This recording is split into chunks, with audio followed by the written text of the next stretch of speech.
Check out Paddy Power's new and exclusive Cash Card Plus, available to use online, at ATMs, or even down the local. Paddy Power, you beauty. Hi there, a warm welcome to the Racing Post Weekend Postcast. Flat fans, your moment has come. It's Lincoln Day. I'm Bruce Millington. Joining me on the sofa is Graham Rodway, and then over in Ireland, in our Irish office, we've got David Jennings, and in Paddy Power Towers, their crack odds compiler Frank Hickey. And Frank, well done last week for giving that 33-1 winner at Maidan. You are back in form, so hopefully plenty more winners from you, from David, and from G-Rod. So let's see what we've got this weekend. As well as Doncaster, we've got Kempton, some decent stuff there on the all-weather, and also out on Sunday we've got some good jumps action in Ireland at Ferryhouse and Cork, and also some decent Sunday cards at Ascot and Doncaster. So hopefully the guys are feeling confident. Feeling confident, G-Rod? Yeah, very, yeah. Oh, excellent. Yeah. We like that. David, seeing it nice and big? Oh, absolutely. Jolly good. And Frank, you're back now because your mojo was down last week, wasn't it? Oh, very much down. Yeah, it's kind of, we're back up to medium level mojo. Did you back that horse, by the way? I did, yeah. What was it called? The Right Man? The Right Man, yeah. Excellent, well done. He was just hanging on at the end. It was a close call. But Don't worry about that. He did the business, He certainly did. OK, let's get stuck into the Lincoln. It's the Betway Lincoln. Takes place at 3:35. It's on ITV4. And Frank, how Paddy Power betting? Ufton is our 4-1 favourite. Duncha is 7-1, or Donica, whichever way you want to pronounce it. Oh, This Is Us is 12-1, along with Top Notch, Tonto and Bravery. Battle of Marathon, Third Time Lucky, Zhui Feng and Dolphin Vista are 14-1, and we're 16-1 bar. Well, if you don't know how to pronounce Donica, we certainly don't. What is it, David Jennings? You can have the casting vote. Donica. Donica. That's Donica, yeah. I know some people in TV call it Duncha, but it's Donica. Yeah, but that's just moronic English people who don't understand how to pronounce Irish names, I should think. G-Rod, who's going to win the Lincoln? It's quite an interesting race from a draw perspective, this, because if you look at the stats of horses that have run well, so been placed in the Spring Mile and the Lincoln in the last 10 seasons, on slow ground, you really want a high draw. If it quickens up, then the draw seems to even up. It seems to be fine wherever you are across the track. Obviously, we're on good to soft ground at the moment, and it is drying, but I still expect it's going to be on the slow side of good, which would suggest you want high numbers. But then a quick scan down the trends, and only one horse drawn higher than 16, I think it is, has won it in the last 10 seasons, and that was last season with Secret Brief, who came out at 22 out of 22. So the picture is a little bit cloudy. There could be a little bit of rain tomorrow morning, apparently. Yeah, if the rain comes, I'm going to stick with my theory that you want to be high. And Ufton's obviously got an outstanding chance. He was massively unlucky in that silly race at Wolverhampton, where Keystroke and Ufton were by far the two best horses in the race, but Salatine ended up winning it because they both got in a mess at the back and flew home. But the price is not there, is it? I mean, we're talking about 9-2 in a huge field handicap. I know he's been placed in group company, but that's short enough. Donica, one of our old favourites, isn't he? How many times did we back that last season? The interesting thing with Donica is he's got Jamie Spencer on. Looks like an ideal jockey for him, doesn't he? Because, I mean, he really does need to come late, Donica. And he's got a good draw in my book in stall 21. But again, the price, 13-2, 7-1. Are we coming to the one you fancy now? We're getting there. You can shut up, Jennings. Bloody Mike Hogg. Go on. At a bigger price, I'm going to take a chance on the one that comes out the same sort as last year's winner, Secret Brief, and that is a Mel for Richard Hannon, who ran in the same race. I think it was Nimmer won last time, who runs in the Spring Mile, didn't get into the Lincoln. It was the trial race at Wolverhampton. And I just thought it was a strange manoeuvre coming off the home bend. The jockey went about 10 wide, giving up a huge amount of ground, but the horse still flew around the outside and was banging contention turning for home. However, of course, he'd used up all the petrol coming off the last bend and faded back to finish ninth. I think he should be considered a good bit better than that form. He acts on the ground. He's quite a quirky character, wears blinkers, but he's got plenty of talent, and he's 33-1. I think he's a huge price each way. MLEMELL with Timmy Murphy in the saddle. Who would have thought it a few years ago that Timmy Murphy might win a Lincoln? DJ, who do you like?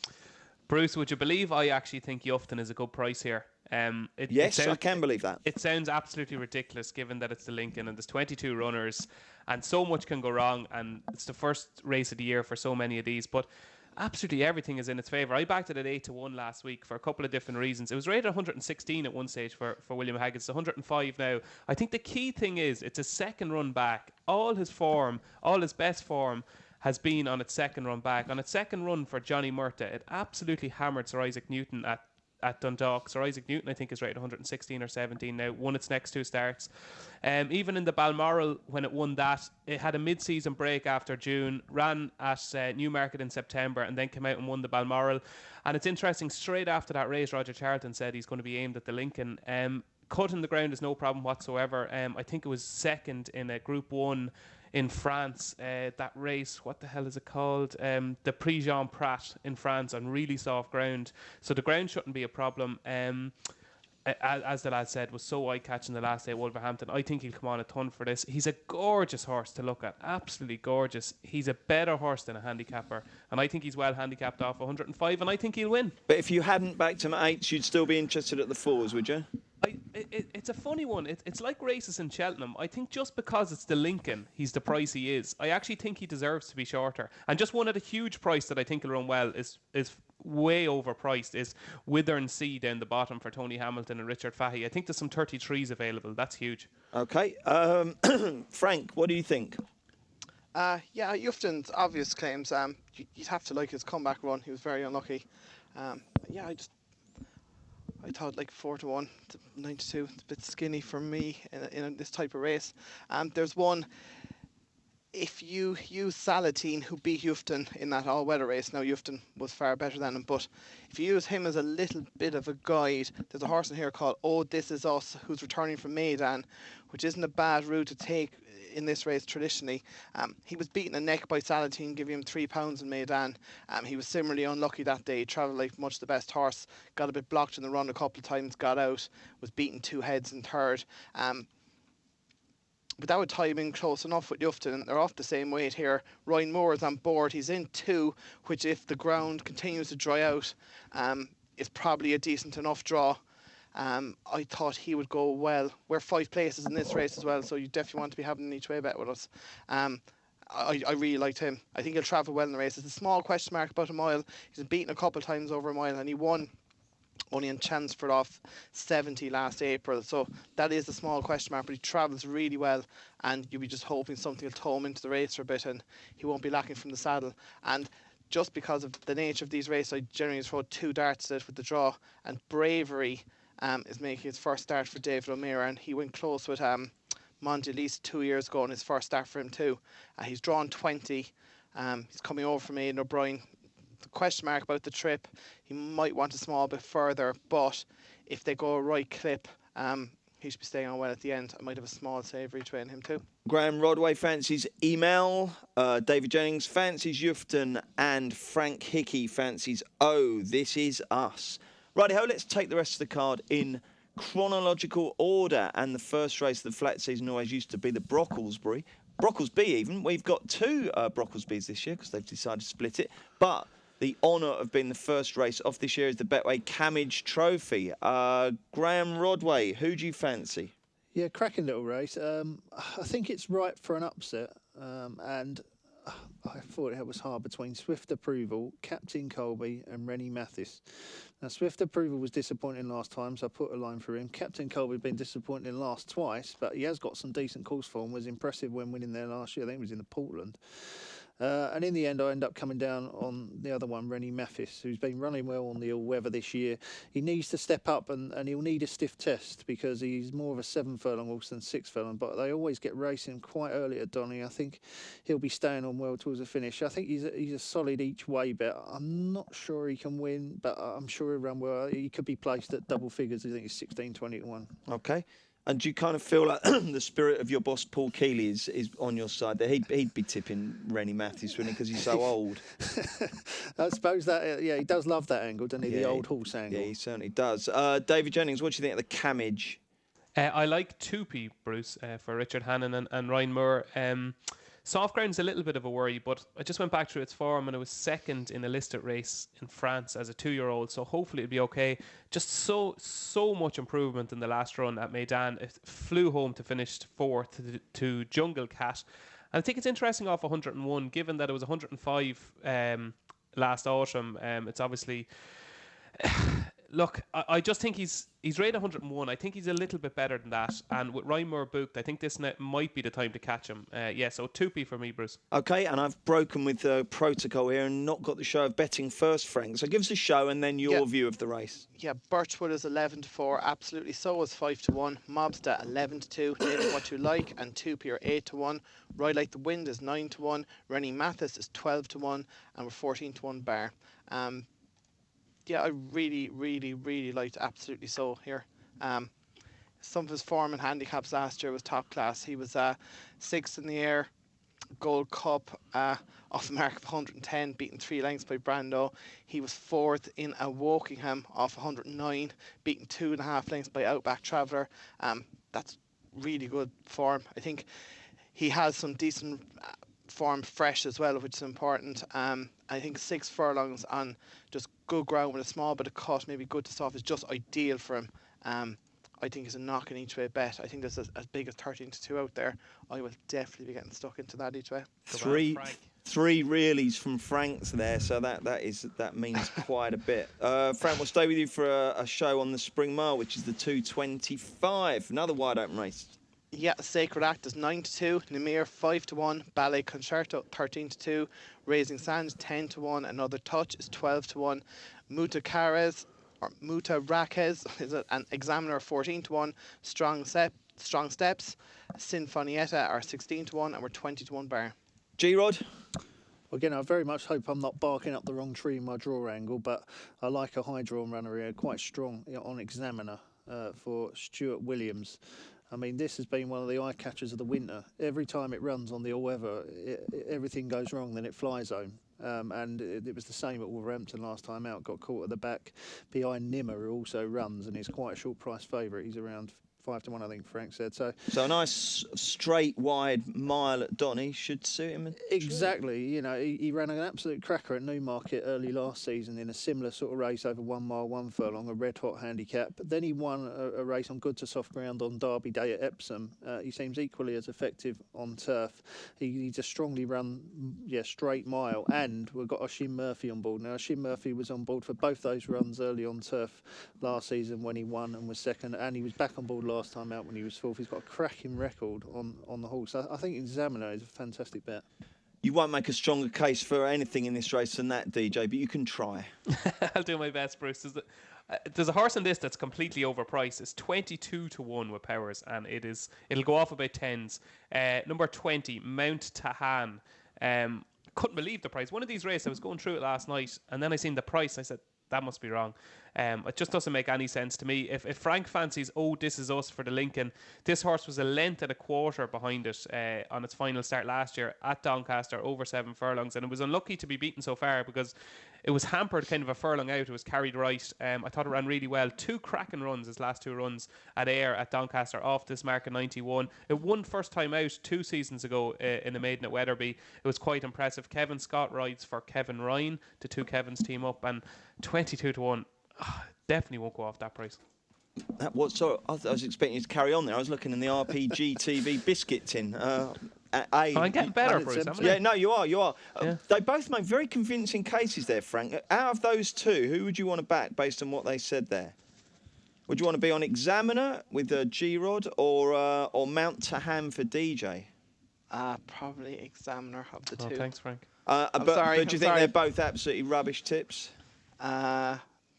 I won't be backing them. Who will you be backing, Frank? I think there's 2 in here. Well, there's 2 in here that could be group performers, and they are Sacred Act and Ballet Concerto. The one I'll be backing, I know he's fabulous. I think he might be as big as 6s out there, but that Sacred Act, his run at Sandown was absolutely incredible the last time. He's obviously a bit brittle because he was off the track for over a year after finishing second in a handicap at Linkfield to Lightning Spear. That form hasn't worked out too bad. But Sacred Act then was off for a year, went to Sandown, and he must have been about 7th entering the last I furlong remember of that race, Flavor yeah. and he absolutely flew home and collared a Hannon horse that I think I backed actually on the line. Now, he was very weak that day as well. I think he was like 9-2 in the morning, out to 16-1. I think this could be a right tool, and he's got Andrea Azzini on board as well, which is as good as getting past the post at Doncaster. That fella seems to win every race. Well, I hope he wins the Lincoln anyway. Yeah, I think he's got a cracking chance. Now, I will be having a saver just with the draw. If the ground starts drying up, the low numbers might have a bit of an advantage. And Raising Sand for Jamie Osborne is pretty interesting as well. I think there's a 12 or 14 out there.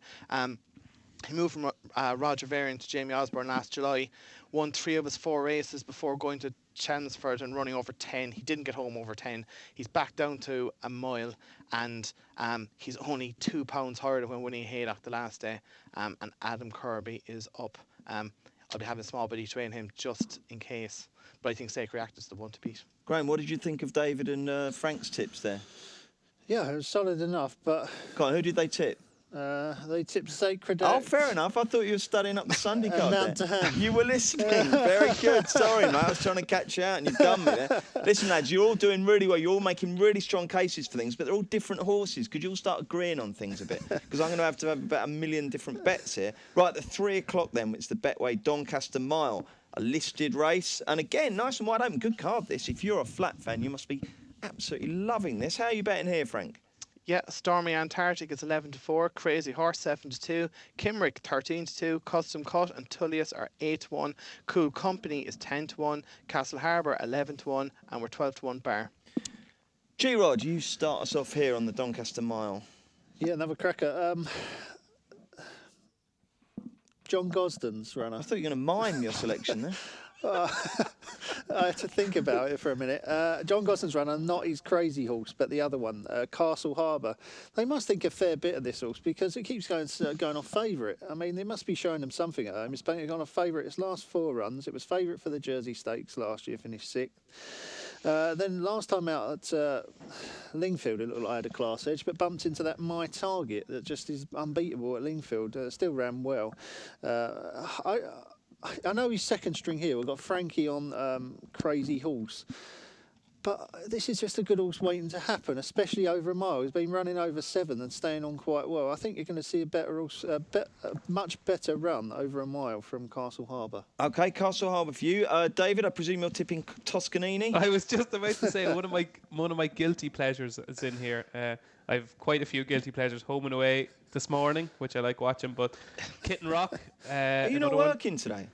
But Toscanini is my biggest guilty pleasure, and I absolutely hate him and love him at the same time. Incidentally, and he's had a very checkered career, but he's never ran over a mile before, which is quite interesting. So this is his first time over a mile. He's obviously changed stable from Michael Halford's, and he's now with Richard Fahey. Paul Hannigan rides, and this is a big in-run and play because new stable, he's going to be fresh, he's going to be well, new surroundings, no headgear on.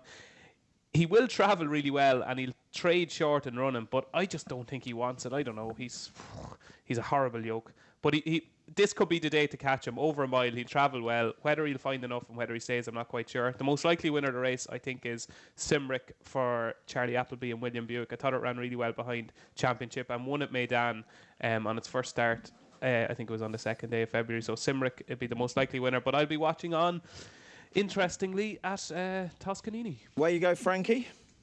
Yeah, it wasn't a race I was like bullish about, but when I was looking at it, I was wondering, did many of them have like bigger targets further down the line, like using this a bit of a stepping stone for the lock-ins or something? And bar Custom Cut, I couldn't see anyone to take Cool Company on at the front. Now, he went to Australia after being with Richard Hannon.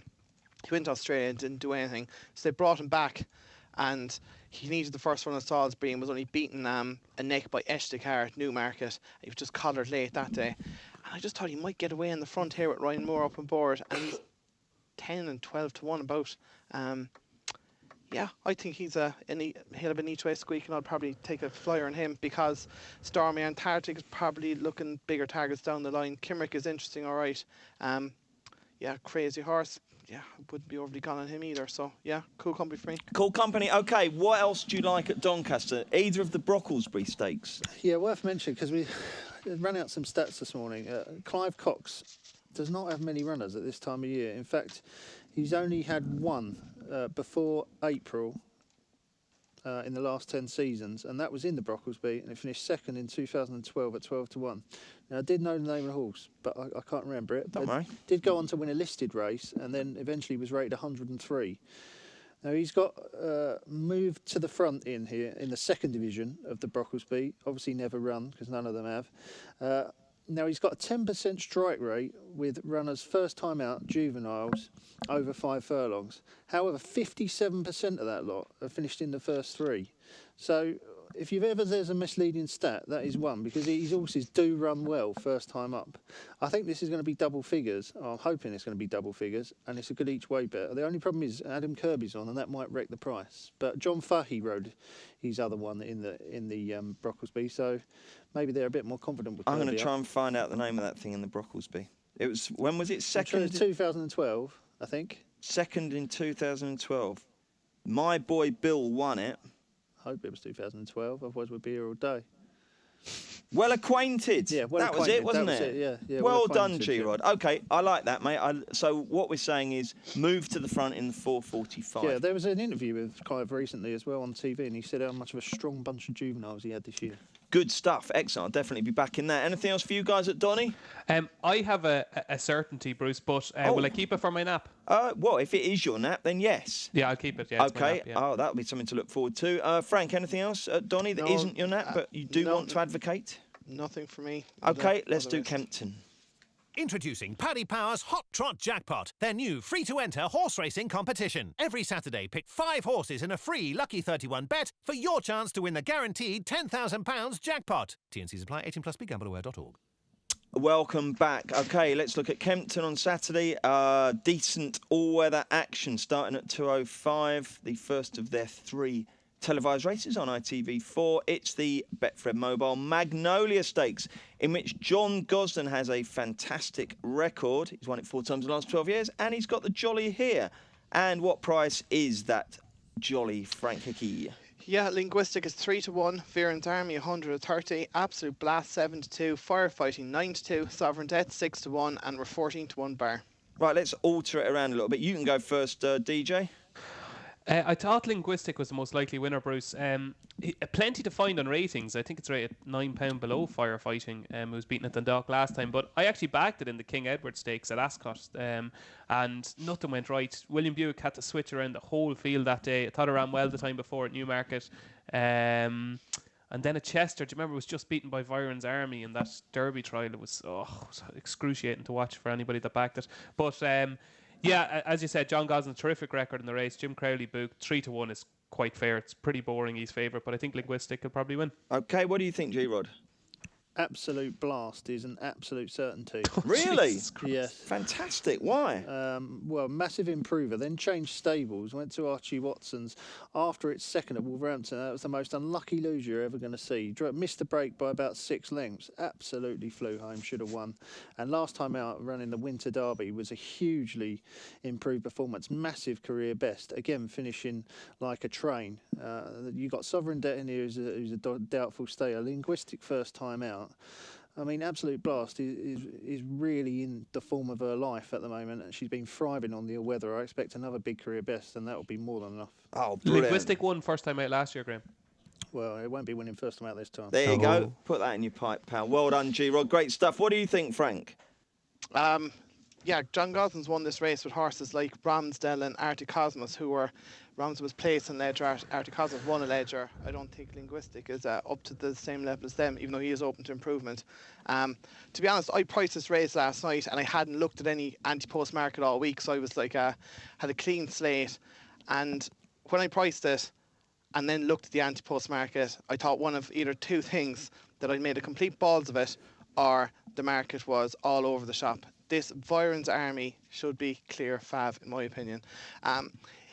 It went to Maidan on its first run for Appleby after leaving Hannon, and it was a 5.25, didn't run any sort of race, was well beaten. I remember our international trader put it up as an absolute certainty on Twitter, and it got stuffed. But it went the next day, dropped to 10 furlongs, and it beat a horse called Kid Me Never, and our head of international races informed me that that's the best handicapped horse around at the moment, and it's beaten it fairly handy. Now it's beaten Linguistic at Chester. I know you can say Linguistic was a little bit unlucky, but he's been out in Dubai.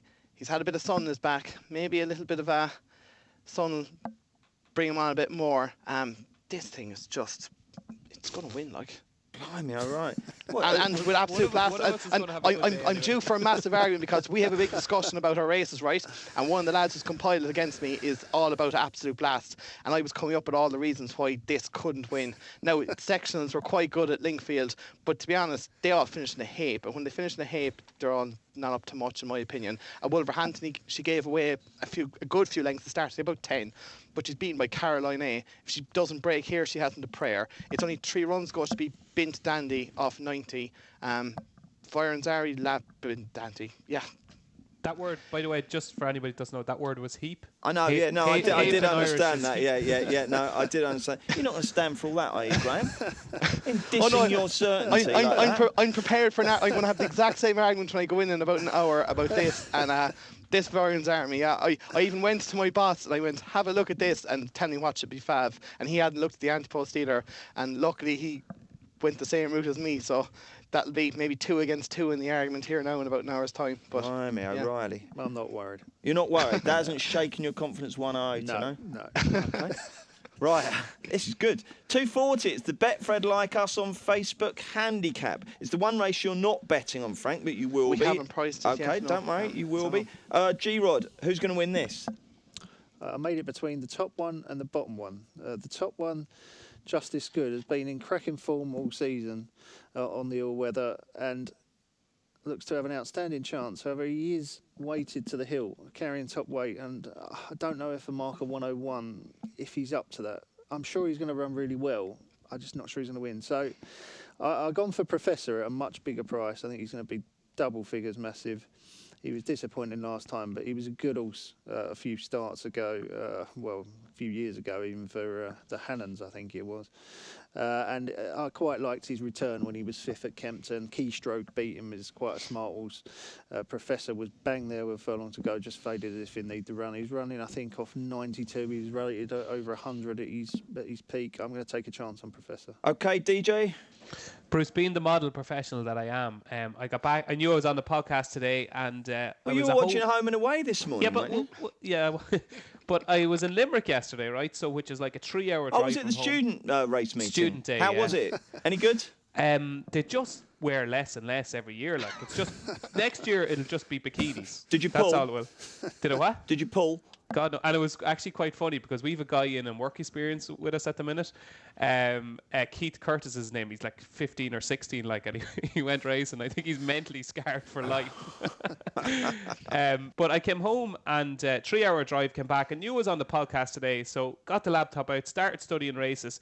And like 2 hours later, Aoife was like, "Oh, will you come on? Like, what are you doing?" I said, "I'm on the podcast tomorrow." So this race came up and I just looked at it for like 10 seconds, couldn't make head nor tail of it, so started watching First Dates instead. So okay, so you just spent 3 minutes of our life saying you don't fancy anything. Thanks, DJ. What about you, Frank? Yeah, I thought there might be a bit of pace in this, and if that is the case, Memories Galore should be finishing fast, hopefully. It's drawn 7, you could tuck in Luke Morris on board. 3 runs back, it ran over 5 here, absolutely hacked up.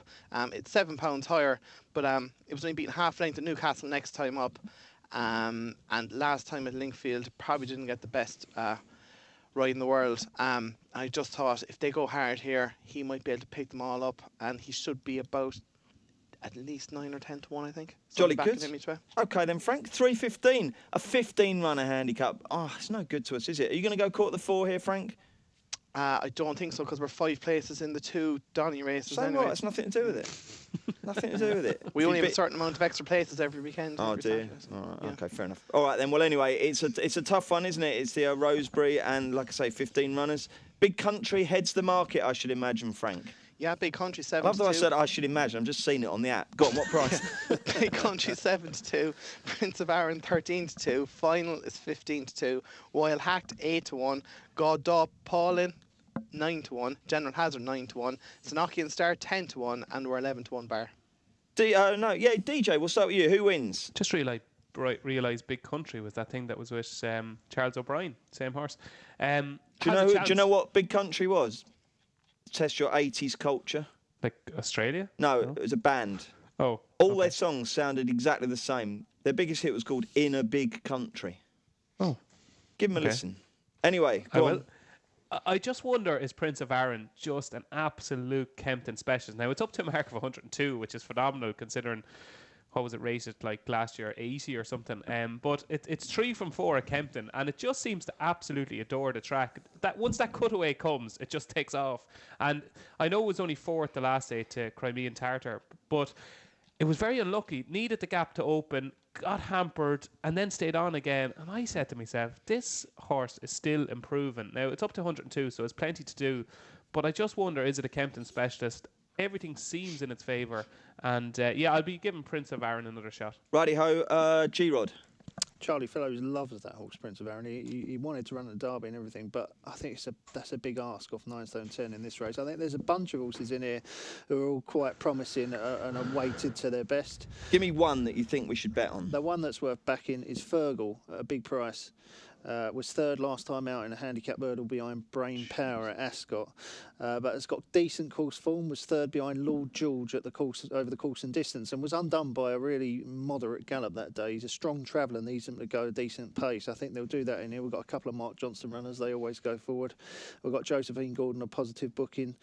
Again, this is going to be a good price because it's an old horse. It's 10 years old, but he seems to be in the form of his life. I think he could run really well. I'm slightly concerned here, Graham, because you've really got the bit between your teeth. Everything's really strident and decisive. And normally your best tips come when you're sitting there in like a fog of confusion. You don't know what's going on. I did think that maybe I was a little bit too confident tonight. I'm sure bullish G-Rod is just as good as confused G-Rod. Frank, what do you think will happen here? Oh, I love Prince of Arran. I think... yes, we agree. I was playing golf with a lad on... What day was I off?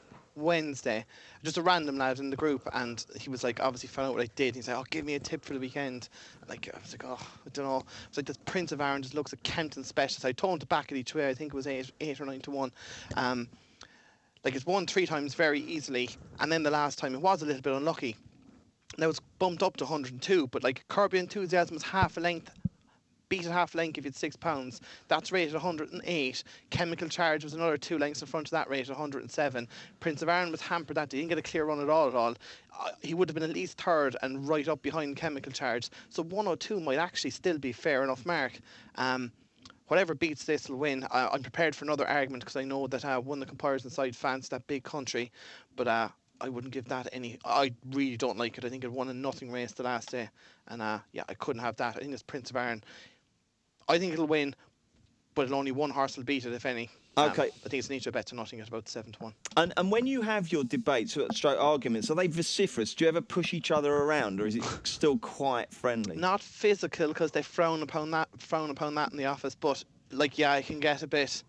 Will you swear at each other? No, just you kind of go, God, you're talking through your ass, like, do you know what I mean? Yeah. Do you sulk? That can happen to me. Do you I don't sulk. Hate them forevermore? See, my brother is probably one of the most argumentative men in the world, and I've got years of arguing practice. So I kind of been able to build my arguments against people. So I have practice for these, like. So I kind of praise my brother for that point. He prepared me for the world, like. But generally I come out on the right side of the arguments more often than I don't. But well, I've got to say, you and DJ have teamed up to make a very persuasive case for Prince of Arran. But G-Rod's standing firm in his belief that Fergal will win, so all will be revealed at 3:15 at Kempton. OK, let's get the naps. This will not be beaten. We've decided to retire the bit of audio with Paul saying, if this horse gets beat, I shall be amazed. Because it was poor old Rev de Civola, so Kills was... Kills can give the impression of being a hard man with a, concrete facade, but he was absolutely broken last week when poor old Rev de Civola didn't come back. So Really good news, by the way, that Ascot are going to name the Long Walk Hurdle after him. So that's fantastic. He was a great horse. OK, let's have some great naps. G-Rod, kick us off. Spring Mile, 225 Donny, Examiner. OK, David Jennings? Yeah, I told you earlier on, Bruce, I think I'm really scared about tomorrow because I'm just scared of all the abuse we're going to get on Twitter when all these certainties that we're tipping up are getting beaten. But I think I've found a certainty. Am I allowed to mention other firms here, Frank? Yeah, of course you can do whatever you like. Yeah, but bizarrely, I don't know Frank, why. I edit the bloody thing. Sorry. Well, I was just thinking of our sponsors. No, don't worry about that, mate. I for some reason, Sky Bet have priced up every single race, and they've even priced up the maiden at 520. When we say mention them, we don't have to tell everyone what a fantastic bookmaker they are and how much more efficient they are than Paddy Power at pricing up races. We price them properly, though. That's the thing. Okay, whoever in their odds compiling team has priced up to 520 has made a complete mistake about Wasatch Range. Okay, number 14 in your race card, trained by John Gosden, ridden by Frankie Dettori. Okay, this horse was third in what I think could work out to be one of the best maidens of the year last year. Was third to Big Challenge, who's entered in the Guineas and the Derby. Looks a star for Godolphin. Melodic Motion had really good form beforehand, was second. Wasatch Range was third. Ran really green in the closing stage, only beaten just over 2 lengths. The fourth horse was second next time out. The fifth horse, Buzz, came out next time and absolutely bolted up at Kempton. John Gosling has a decent enough record in this race as well. He won it a couple of years ago. And what's interesting about Wasatch Range is that it's by High Chaparral. Its dam is Pearl City, who is an unraced half-sister to Beach Bunny, who was trained by Kevin Prendergast and absolutely adored soft ground, was brilliant when it was cutting the ground. And this Wasatch Range is 11-4 with Sky Bet. I think he could go off about 4-6. Okay, fair enough. No, to get you back for correcting Frank's pronunciation, that word is not turd, it's third. Okay, Frank, let's get your nap. My nap is in the 5 o'clock at Kempton, a horse called Endless Acres, to make it a good day for Tardy Fellows. It's lightly raced. He's only had the 4 runs. He was actually second on debut behind a horse called Rex Bell, who's decent enough, but it was his third run at Linkfield over 1.5 miles, and he was beaten 1.25 lengths by Cape Cova. Now, that horse was 3-1 Fav in the November handicap. Was only beaten 1.25 lengths by Prize Money, who's stepped up again since going to Maidan. It made its handicap debut at Salisbury over 1.6 miles, was beaten 2 3/4 lengths. But all he does is step up to 2 miles here, and these are very much an exposed bunch he's running against. I think he could be a fair bit better than 81. I think he could take a fair bit of beating, and he might be even 2-1 or 9-4. Great job, lads. That was really, really good. I've never known such a definite set of Saturday selections. Well played. Okay, now on Monday we asked the question, who trains the US superstar Arrogate? The answer, of course, is Bob Baffert, and the winner of our competition was Tom Mulligan from Dundalk. Tom receives a free €25 bet from our sponsors Paddy Power, and we'll have another competition on our weekend review show on Monday when you two have the chance to win a free bet with Paddy Power. Introducing Paddy Power's Hot Trot Jackpot, their new free-to-enter horse racing competition. Every Saturday, pick 5 horses in a free Lucky 31 bet for your chance to win the guaranteed £10,000 jackpot. T&Cs apply. 18+ BeGambleAware.org.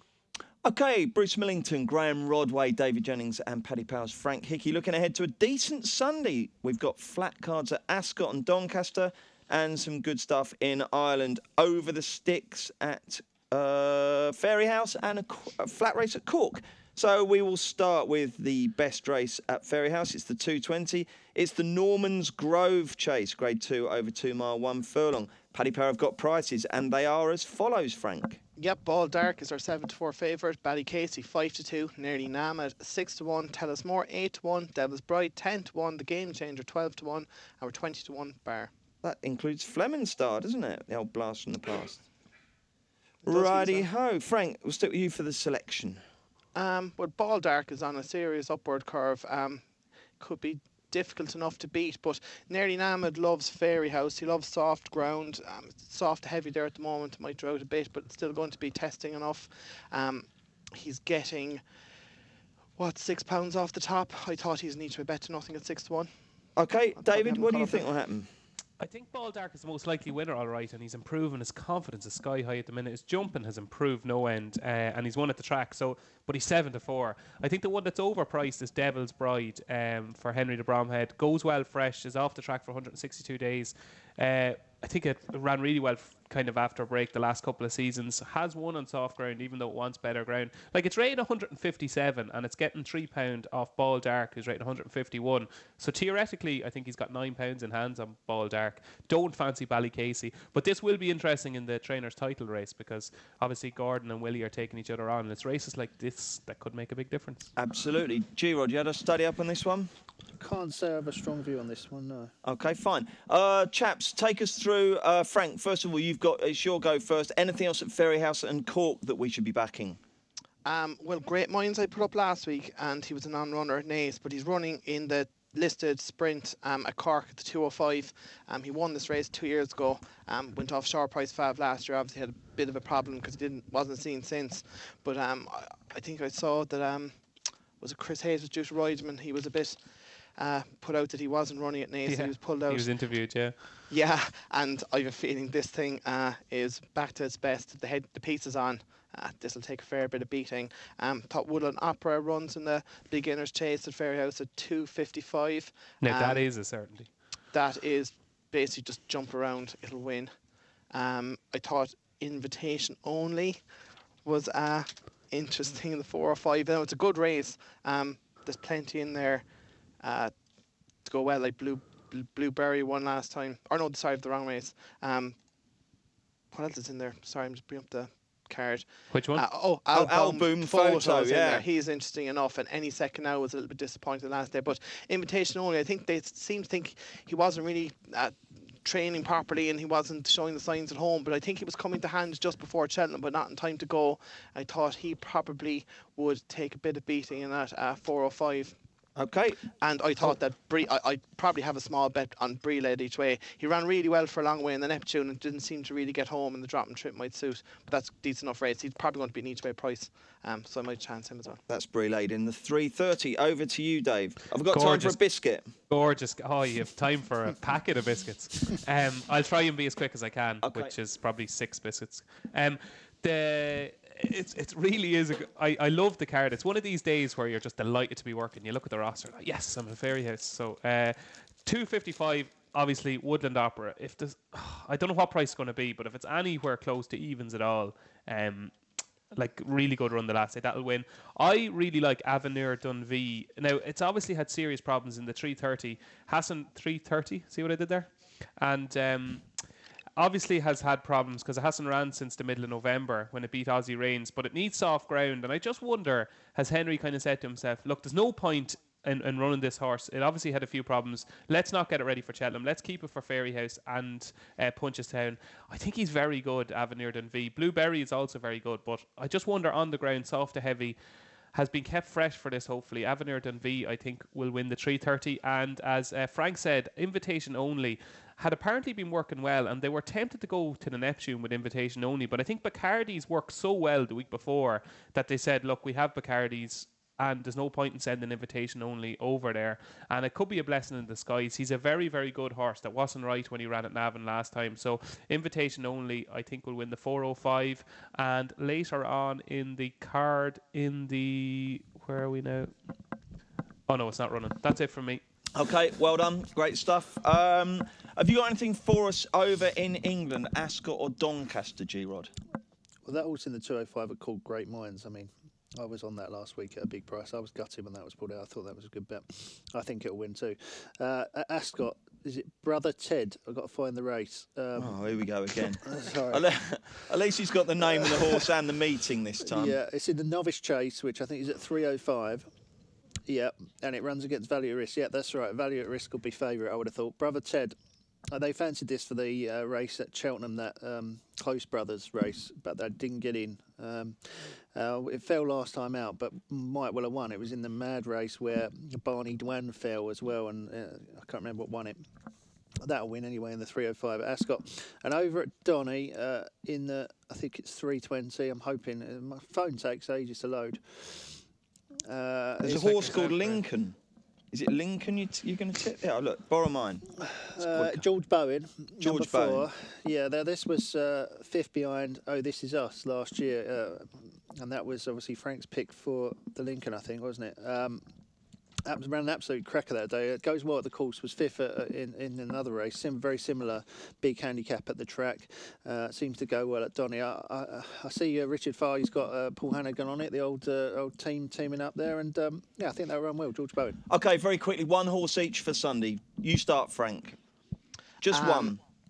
Can I give 2? There's just 2, Yeah, go please. on. That's okay. The 320 Doncaster. There's a horse called Ninjago, ran at Wolverhampton yesterday. Now, to say it wasn't given a hard time might be a little bit of an understatement, and it has run well at Doncaster before. Was beaten a length and 3/4 here in October off 90. It runs off 89. That's one to keep an eye on. It'll be a huge price. It could be 25s or 33s.